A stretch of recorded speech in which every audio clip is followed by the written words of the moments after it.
प्रदेश में इधर विधानसभा चुनाव ला पूरा कराए के जिम्मेदारी एक महिला IAS अधिकारी ला सौंपे गए है। रीना बाबा साहब कंगाले प्रदेश के मुख्य निर्वाचन पदाधिकारी होए के नाते पूरा प्रदेश में विधानसभा चुनाव के जिम्मेदारी ला बखूबी संभालत है। आज वह अपन परिवार के संग मिल करके खुद मतदान के अधिकार के इस्तेमाल करीं। रायपुर के धर्मपुरा स्थित पूर्व माध्यमिक शाला के मतदान केंद्र में जाके रीना बाबा साहब कंगाले आम मतदाता मन ऐसन लाइन में लग के अपन बारी के इंतजार करीन और परिवार के जम्मो सदस्य मन संग वोट डाले की प्रक्रिया ला पूरा करीन। ए बेरे में मुख्य निर्वाचन पदाधिकारी रीना बाबा साहब कंगाले दूसर मतदाता मन से अपील घलो करीन कि लोकतंत्र ला मजबूत बनाए बर हर मतदाता ला अपन वोट डाले के अधिकार के इस्तेमाल करना चाहिए।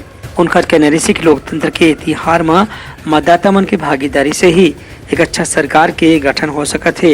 एक हर क्षति छोड़ के सारे काम सबले पहले करे मतदान ऐसे नारा लगा के वह हर सदस्य ला वोट डाले के संदेश दें। संगे संग वह मतदान केंद्र में उपलब्ध कराए गए सुविधा के जानकारी घलोलीन और अधिकारी मन ला आवश्यक निर्देश दें।